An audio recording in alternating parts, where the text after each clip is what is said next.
mengikuti perkuliahan hari ini. Tak lupa juga kita kirimkan salam dan salawat atas junjungan Nabi besar Muhammad SAW yang telah membimbing kita dari alam gelap gulita hingga terang benderang seperti saat ini. Baiklah, langsung saja kami dari kelompok 4 akan membahas mengenai paradigma dakwah. Saya Vina Ilyas sebagai moderator dan rekan saya Nasrullah dan Rahman sebagai pemateri. Baiklah, inilah pemaparan dari kelompok kami. Baik, saya akan di sini membawakan materi paradigma ilmu dakwah. Paradigma ilmu dakwah merupakan suatu pandangan yang mendasar tentang apa yang terjadi pokok persoalan dari ilmu dakwah, melambangkan kejelasan visi ilmu dakwah. Visi ini diterjemahkan ke dalam misi berupa profil kajian dan sasarannya. Misi tersebut diterjemahkan ke dalam aneka pendekatan kajiannya. Sistem umum terdiri dari 5 unsur, yaitu yang pertama itu dimensi-dimensi Islam, kedua komunikasi, ketiga penerimaan pesan, keempat tujuan dakwah, dan 5 evaluasi dakwah. Adapun sistem paradigma ilmu dakwah, yang pertama itu dimensi-dimensi Islam berpotensi menduduki unsur pertama sistem umum paradigma ilmu dakwah, karena dari sanalah dakwah muncul sebagai suatu ilmu di samping sebagai aktivitas. Dalam versi konsep metodologis Al-Faruqi, Islam memiliki 3 dimensi, yaitu yang pertama bentuk, yang kedua esensi, hakikat, makna, dan yang ketiga manifestasi perwujudan. Dalam dimensi-dimensi Islam, unsur pertama tersebut dikaji teori-teori kematerian dan kesejarahan Islam yang sudah ada, mencakup yang pertama Al-Quran dan hadis, dalam arti juga sunnah Nabi. Kedua, teologi Islam. Ketiga, pemikiran Islam. 4, hukum Islam. 5, akhlak Islam. 6, spiritualitas Islam. 7, sejarah dan peradaban Islam.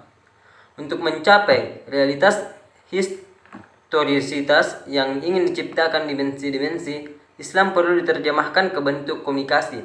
Hal ini disebut proses penerjemahan, yang merupakan proses pemahaman interpretasi Islam ke pola komunikasi, sebagaimana penjelasan kedua berikut. Komunikasi secara konseptual filosofi. Dalam paradigma ilmu dakwah merupakan pola yang sengaja diciptakan untuk tercipta manifestasi Islam dalam realitas hidup manusia. Dalam unsur kedua ini dikaji 6 hal, yaitu teori-teori komunikasi, pesan-pesan dakwah, perintah dakwah, etika dakwah, prinsip-prinsip dakwah, dan kualifikasi pelaku dakwah. Dan adapun ketiga, penerimaan pesan, yaitu mad'u, terdiri dari individu dan masyarakat. Pemahaman tentang mad'u menduduki posisi penting, karena pemahaman inilah yang menentukan akurasi metode, media, dan strategi komunikasi dakwah, dan secara ikhtiar menjadi jaminan bagi keberhasilan dakwah, tercapainya tujuan dakwah. Untuk hal tersebut, dalam unsur ketiga ini dikaji teori-teori kemanusiaan dan kemasyarakatan yang meliputi humaniora, sosiologi, antropologi. Dan adapun yang kelima, evaluasi dakwah. Unsur kelima ini merupakan keniscayaan yang harus dilakukan sebagai sesuatu yang memiliki tujuan tertentu.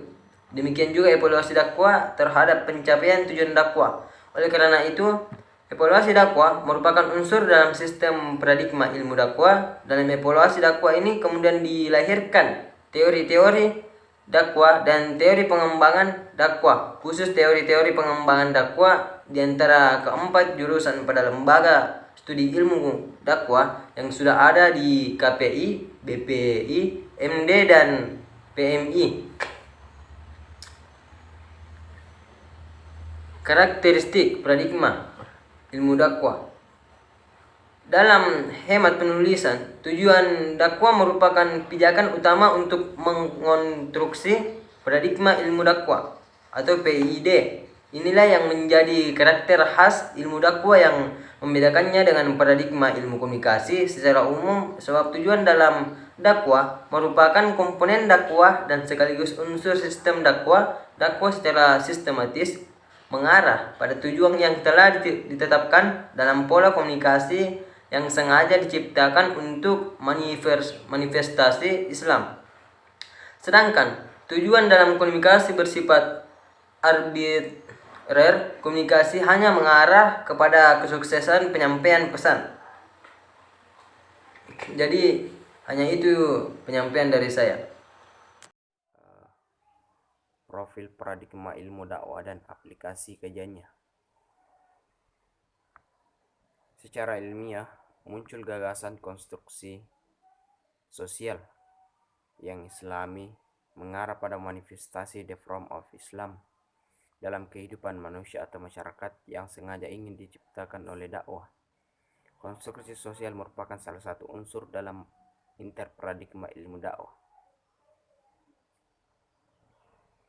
Kemudian aplikasi kajian ilmu dakwah atas dasar interparadigmanya dapat dilakukan dalam tiga pendekatan. Dalam tiga pendekatan studi, yaitu pendekatan formal, pendekatan kultural, dan pendekatan struktural. Pendekatan formal mewilayahi tiga pendekatan, yaitu pendekatan retorika atau ceramah, pendekatan psikologis, pendekatan manajemen, sedangkan pendekatan kultural mewilayahi dua pendekatan, yaitu pendekatan pengembangan masyarakat jurusan PMI, pendekatan sosiologis untuk semua jurusan, dan pendekatan struktural mewilayahi pendekatan politik atau kenegaraan. Yang paling berkompeten adalah jurusan manajemen dakwah dan jurusan PMI.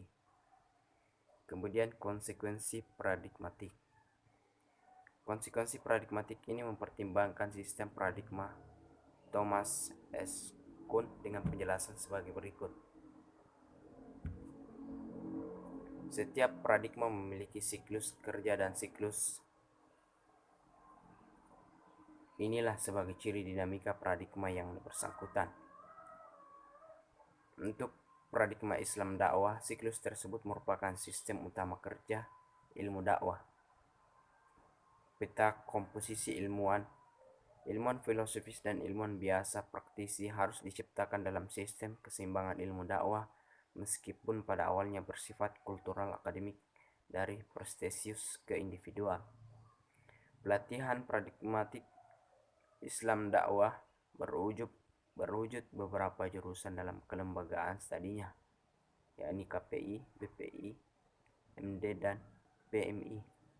Apabila keempat jurusan tersebut ditambah, maka harus ada alasan yang kuat secara paradigmatik, tidak sekedar memenuhi segmen kebutuhan pasar atau selera tertentu, baik itu selera lembaga ataupun selera penguasa lembaga. Kemudian pada bagian D, pengembangan paradigma ilmu dakwah melalui kajian empiris. Dalam bagian ini dibahas tiga hal secara sistematis, yaitu bahan kajian empiris ilmu dakwah, model kajian empiris ilmu dakwah, dan pengembangan paradigma ilmu dakwah melalui kajian empiris. Bahan kajian empiris ilmu dakwah. Bahan kajian empiris ilmu dakwah meliputi dua hal, yaitu aktivitas dakwah dan hasil evaluasi lapangan dakwah.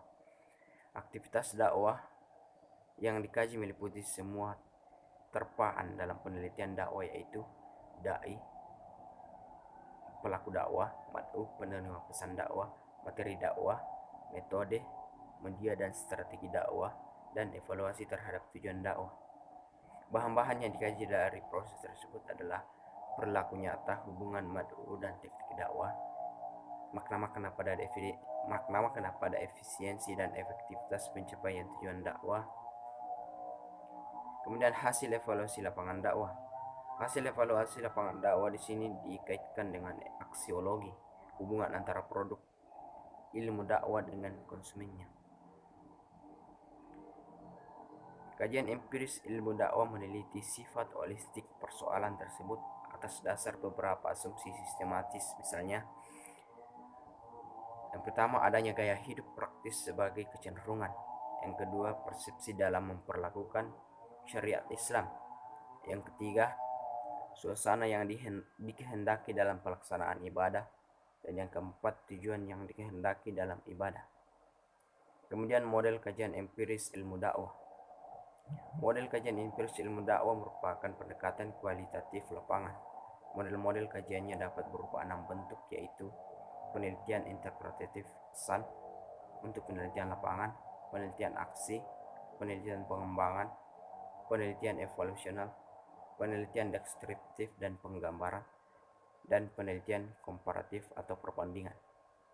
Kemudian pengembangan paradigma Islam dakwah melalui kajian empiris. Istilah pengembangan di sini mempertimbangkan pola program riset, salah satu teori dalam filsafat ilmu. Lakatos mengemukakan bahwa dalam ilmu terdapat wilayah baku dan wilayah pengembangan.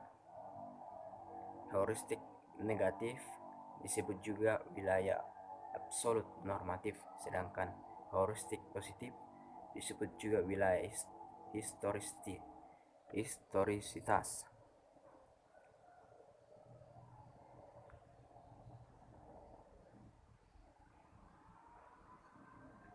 Pada bagian A, dalam PID harus disepakati dan ditetapkan dulu mana wilayah baku dan mana wilayah pengembangan ilmu dakwah. Tidak terkecuali dipertimbangkan juga sebelum disepakati dan ditetapkan dua hal berikut. Yang pertama, apakah tujuan dakwah sebagai pusat perhatian dan merupakan ciri khas PID yang membedakannya dari paradigma ilmu komunikasi secara ilmunya. Yang kedua, apakah PID itu monoparadigmatik ataukah interparadigmatik? Masing-masing dilengkapi alasan dan penjelasannya. Kesepakatan dan penetapan wilayah baku dan wilayah pengembangan tersebut dimaksudkan agar kajian dan upaya pengembangan PID jelas identitas dan arahnya, sehingga kerja ilmu dakwah tidak spekulatif. Baiklah, adapun kesimpulan dari materi kami yaitu sistem umum paradigma ilmu dakwah terdiri dari 5 unsur, yaitu Islam, komunikasi, penerima pesan, tujuan dakwah, dan evaluasi.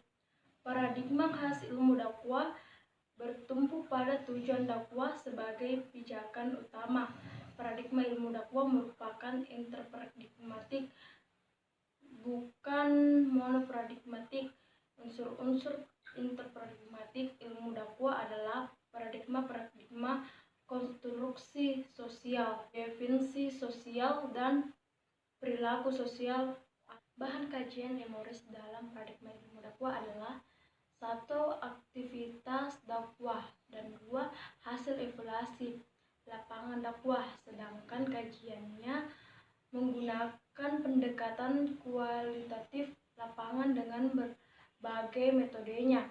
Kemudian pengembangan paradigma ilmu dakwah melalui kajian empiris menggunakan pola interpretatif sosial skans, ilmu sosial interpretatif.